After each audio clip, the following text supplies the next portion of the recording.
Let's talk to Dr. Joshua Orabiyi. He's a lecturer in Moscow. He's also a member of the Church Foundation in Azad. Dr. Orabiyi, good morning. Thank you for your time. Welcome to the program. Thank you very much. Good morning to you. The situation, of course, in Russia is radically different from that in Ukraine.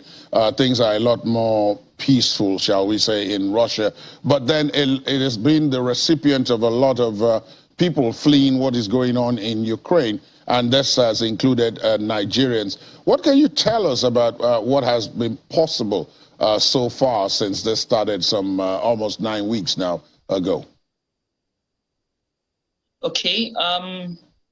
Well, so far, just like you said, in the Russian terrain, we have had peace relatively. There's been no challenge, no problems whatsoever. Yes, of course, emotionally, things are not as stable, especially that we receive calls from home. And this on its own causes already to us panic. The Russian environment and the news, the media, has not really shown to us that there's any challenge. The only problems that we may see are those that happen right now on the Ukrainian ground, because we also see the news just like the whole world does. And we're really worried. We're standing in solidarity with the people of Ukraine and with our people, with Nigerians and Africans who were trapped, and most of which are already out of the country. And I believe we all already know that the Russians and the Ukrainians are one family, joined by marriage, by blood. They are the same people.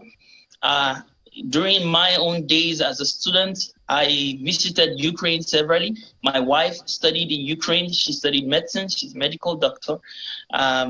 So it's the same people, the same Russian language I speak in Russia is the same Russian language I speak in Ukraine. So we understand that definitely there must have been an interference for this, I call it family situation, to have happened. So far. You of course referenced the fact that your wife studied medicine in Ukraine itself, and there are presently a lot of Nigerian students who were studying mainly medicine in Ukraine, and a lot of them had to flee.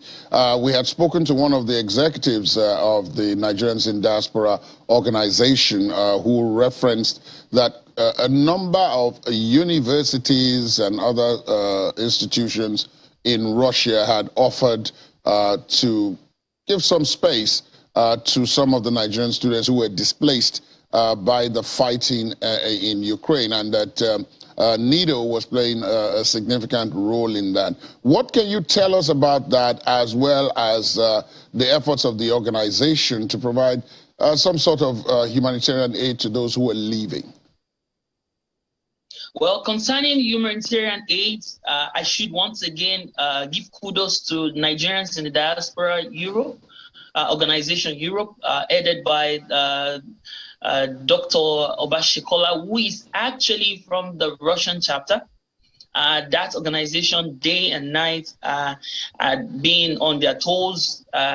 Believe me, in Poland, in Hungary, in Slovakia, in Romania, all our chapter heads and executives have been working day and night. I am on the page on a platform where we still discuss these matters daily, even till date, till this moment before I joined the interview. And it's been a hold of work on the neck of the Nigerians in Europe.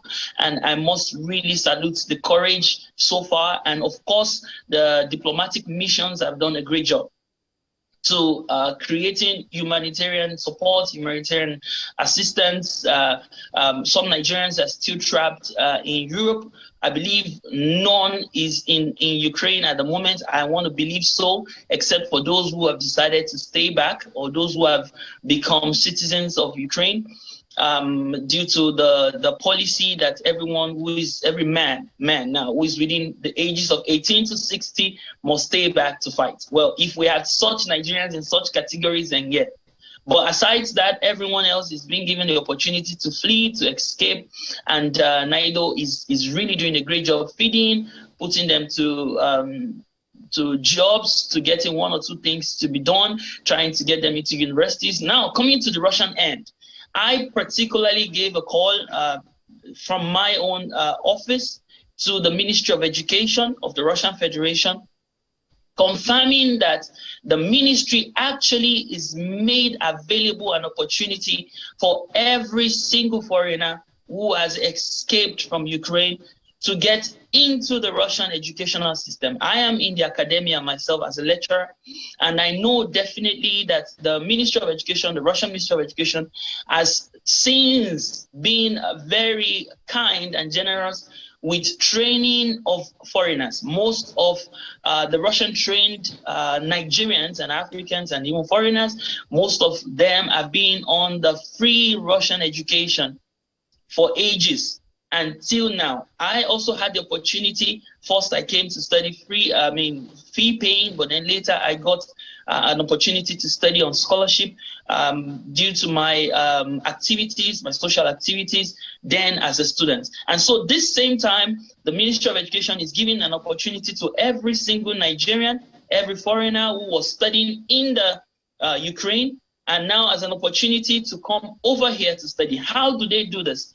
They go to the Russian houses. There is a Russian house in each country, but in cases where there are no Russian houses, they go to the embassy, the Russian embassy in that country, and file an application. So such students enters already from September on the federal scholarship, the Russian government scholarship rather, and then enters into the year one, the first year. This was how it was explained, the first year, and then after providing documents to show that he or she has been studying, for example, in the third year, in the fourth year, the fifth year, the sixth year, the school, the university that has absorbed such students will take the students to his rightful place of study. So making sure that no one actually loses out on the education, and the Russian Federation is also giving this as an act of his kindness to absorb people free of charge to study. And I know, of course, also under this program that they still receive some very menial, very little stipends, which also can sustain them in paying for accommodation within the school territory and buying some few things in the course of the month. This is good, and I don't think anyone else so far has been able to do this. The other question I wanted to raise with you has to do with day-to-day living. As you said earlier in the interview, we all read the news, all this, the sanctions that have been imposed on Russia, mainly economic. With people out there who, are living day to day, like you pointed out, you're a lecturer, if you're living day to day and so on, do you really get to feel the impact of these sanctions? For example, do you have international ATM cards that have stopped working since all of this began?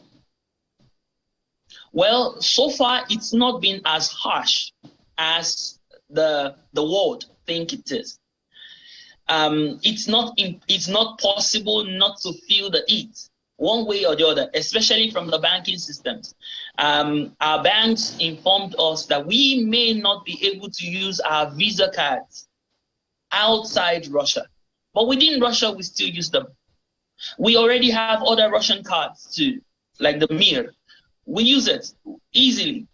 We have no challenges. Yes, at the beginning of the sanctions, food was almost going scarce because people feared that there may be less supplies. So we had people who went to the shops to hoard food. And for this reason, we had limited supply. But then after a while, everyone saw that it was not going to be as bad. So people went back to their usual lives. The cost of food got a bit expensive, and I believe this is global. Like everyone else is complained about the cost of food, and it's everywhere. But in the Russian Federation itself, we've not experienced such a massive, such grievous situations such that may be threatening to living or to life. No, no. Everything is going on as smooth as possible. I am in Moscow and life is as usual as it used to be. In fact, this time more than ever, the Russian government is understood that it is necessary to give more information, more support, encouragement to its citizens. And this is happening right now. So it's even there is a glimpse of hope that things will even get better than it used to be, so to say, at the current instance. Indeed. Dr. Joshua Orabiyi, I want to thank you for your work in NIDO and other such organizations for Nigerians and others who have found themselves in harm's way with this conflict, and to wish you the very best. Stay